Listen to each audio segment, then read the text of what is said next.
Hello दोस्त। RRC group D दो news.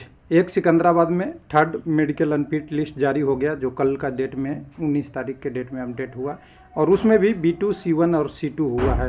यानी 600 के आसपास कैंडिडेट का लिस्ट है और 600 में सब B1 C2 है।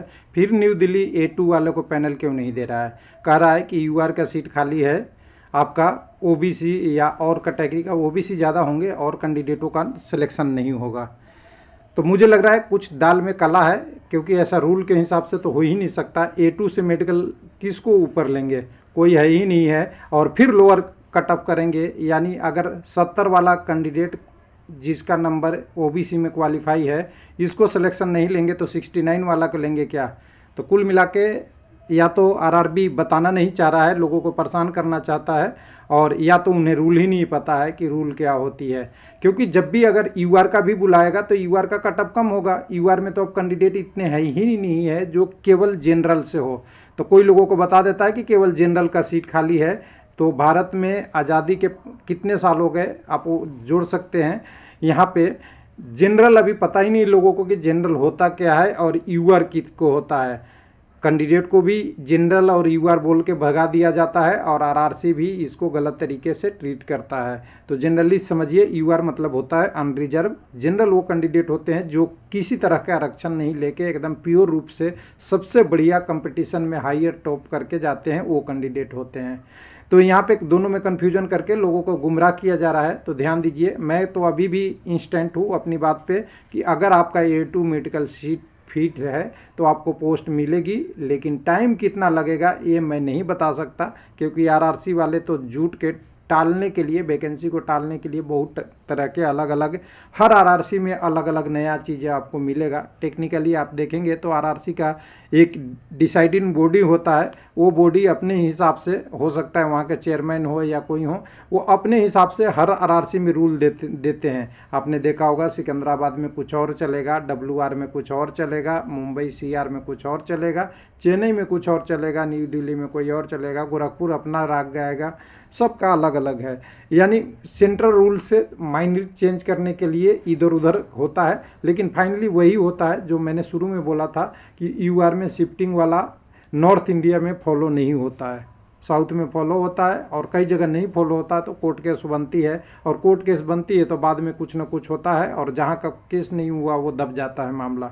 लेकिन यहाँ पे कंडीशन ये है कि A2 मेडिकल वाले को अभी घबराने की ज़रूरत नहीं है मेरे तरफ से। अगर आपने क्वालिफाई किया है तो आपको आगे मौका मिलेगा।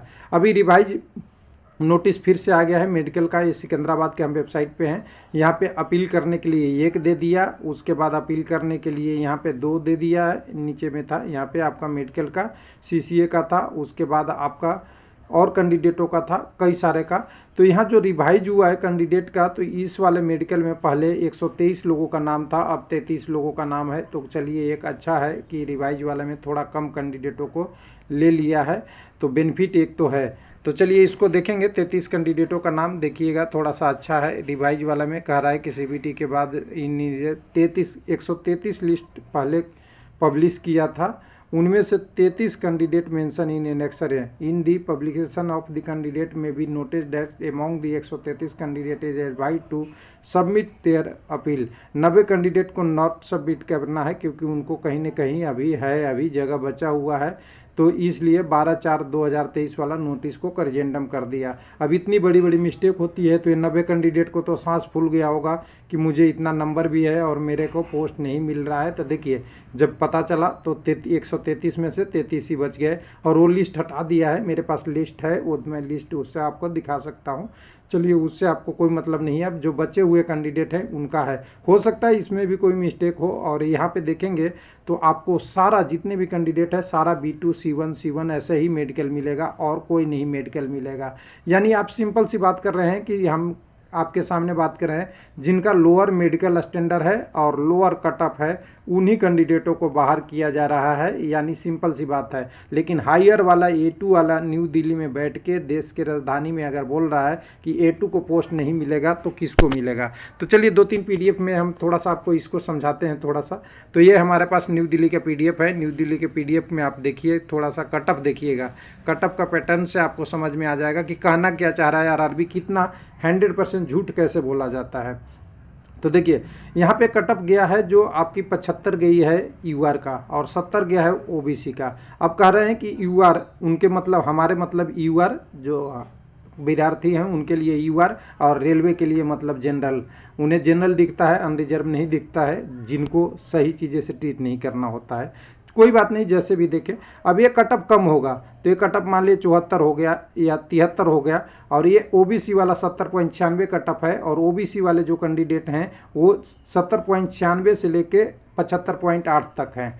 अगर ये कटअप कम होगा तो यहाँ वाला ओबीसी यहाँ आएंगे, यहाँ वाला आएंगे, तो ओबीसी वाला कैंडिडेट 70.96 पे वाला कटअप है वो यहाँ आएगा। और जैसा कि रेलवे कह रहा है दूसरे कंडीशन में, ये पहला कंडीशन है कि यहाँ पे आएंगे तो सिलेक्शन हो जाएगा। रेलवे का ये कहना है कि 70.96 नहीं, ये कटअप बढ़ गई है, इंक्रीज हो गया है, ये कटअप हो जाएगा 77, मतलब 77 कह रहा हूँ, 70 और 75 के बीच में कहीं भी हो सकता है। तो हो सकता है ये 72 हो गया हो, और 72 से नीचे जो 70 वाला कैंडिडेट है, 70.96 वाला कैंडिडेट, उनको जॉब नहीं मिलेगा, क्योंकि इनका कहना है कि जो यूआर में ओबीसी के क्वालिफाई थे वो कैंडिडेट यहाँ पे ओबीसी वाले सीट ले गए, कोई दिक्कत नहीं है। लेकिन अगर एक कटअप बढ़ गया 72 में, तो फिर 70 से 96 से बीच में अगला अगर डीबी बुलाएंगे तो किसको बुलाएंगे? तो कह रहा है कि यूआर को बुलाएंगे। तो यूआर का कटअप मैं कह रहा हूँ 74 होगा, तो ये ओबीसी वाला कैंडिडेट तो यहाँ फिर आ जाएगा यूआर में। अगर ओबीसी वाला कैंडिडेट यूआर में आएगा तो ये 70 वाला 75 वाला कटअप गया था, अगर मान लीजिए 72 चला गया, तो ओबीसी के बच्चे का सिलेक्शन वाले मान लीजिए कि 10,000 हुआ था, ऐसे मैं एक लमसम बता रहा हूँ कि 10,000 हुआ था, अब 72 होने की वजह से 8,000 हो गया, तो 2,000 सीट किससे लेगा? ध्यान दीजिएगा, किससे लेगा? तो कहेंगे कि ओबीसी वाला सीट नहीं लेगा, यूआर वाला मिलेगा। तो 2000 यूआर में कोई कैंडिडेट ही नहीं पीटी क्वालिफाई है, ये तो बताएगा कि वैकेंसी खाली रहेगी। वैकेंसी खाली रहेगी तो मिनिस्ट्री का डंडा चलेगा, और मिनिस्ट्री का डंडा चलेगा तो फिर से ये सारे चीज़ें को सोचेंगे तो फिर से मेडिकल लिस्ट जारी होगी, फिर से इन कैंडिडेटों को अंदर लिया जाएगा और पैनल में शामिल किया जाएगा। ये समझ लीजिए एक कंडीशन। दूसरी कंडीशन ये कह रहा है कि हम केवल यूआर को ही लेंगे, हम सारी चीज़ें भूल के हम समझ रहे हैं खाली यूआर को लेंगे। अगर यूआर को खाली लेते हैं उस कंडीशन में क्या होगा? मान लीजिए यूआर और इनके कहने के हिसाब से जनरल, केवल जनरल को लेते हैं, तो जनरल को लेते हैं तो क्या होगा? पहले कंडीशन में तो दिखेगी आपको कि यूआर के उतने कैंडिडेट नहीं बच रहे हैं जितनी यूआर की वैकेंसी बचेगी। और तीसरी कि जो कैंडिडेट A2 मेडिकल फिट है, अगला जो कैंडिडेट को बुलाएंगे वो C1 होगा, C2 होगा, C3 होगा, या कुछ टेम्पोररी अनफिट होगा। तो क्या ये A2 वाला को पोस्ट नहीं मिल के, मान लीजिए जो कैंडिडेट बुलाएगा 74 पे, उनको मेडिकल स्टैंडर्ड A3 फिट रहेगा, A4 फिट रहेगा, या C2 C5 फिट रहेगा। ऐसे तो होता है C2 तक ही मेडिकल, अगर C5 वाला को पोस्ट दे सकता है तो A2 वाला को क्यों नहीं देगा? तो कुल मिला के ये धांधली है, मतलब बोलने का धांधली है, एक्चुअल वैकेंसी में नहीं है। सभी कैंडिडेटों को अभी उम्मीद करना चाहिए कि उनका कहीं नहीं जा रहा है जॉब। हाँ, अभी रेलवे फंसा दिया है मामला, तो समय लगेगा, और बहुत से कैंडिडेट आरआरसी भाग रहे हैं जल्दी जल्दी। तो देखिए, जल्दबाजी कीजिएगा तो रेलवे थोड़ा सा उसको और नेगेटिव रूप में लेगा कि डेली क्वेश्चन है। मैं कहता हूं कि आरआरसी जाने से अच्छा है ऑफिशियल आप ईमेल करिए, और ईमेल जहां करना है मिनिस्ट्री तक करना है मिनिस्ट्री तक करिए, हेड क्वार्टर करना है हेड क्वार्टर करना है, पीएमओ करना है पीएमओ करिए, क्योंकि आपका अधिकार है। आपने सीबीटी निकाला है, आपने पीटी निकाला है, आपने मेडिकल फिट किया है, और A2 मेडिकल हायर स्टैंडर्ड है।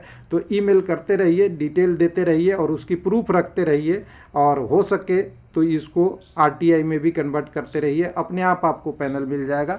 आरआरसी जाने से उनकी काम की बाधा होती है, और बार बार आरआरसी में हो सकता है वहाँ के पीयून से आपने क्वेश्चन पूछ रहे हो, और पीयून को जो चीज़ बता दिया गया है वही चीज़ आपको बार बार बोल रहा है, या कोई अधिकारी है उनको अपना ही चीज़ अच्छा लगता है, उनसे बार बार वही पूछेंगे तो वो क्वेश्चन आपको वही आंसर देंगे। टेक्निकली आप ऑफिशियल ऑन पेपर आइए, ऑन पेपर में आएंगे तो उन्हें भी जवाब देना पड़ेगा, और जवाब देंगे उस रिकॉर्ड को लेके आप कहीं भी अपनी क्लेम कर सकते हैं कि ऐसा नहीं होता कि हमने नंबर 70 लाया है और मैं सबसे हायर मेडिकल स्टैंडर्ड फिट हूँ, फिर भी मेरे पोस्ट प्रायोरिटी का कोई भी पोस्ट नहीं मिल रहा है। ये आश्चर्य नहीं, खतरनाक भी है। थैंक यू, धन्यवाद।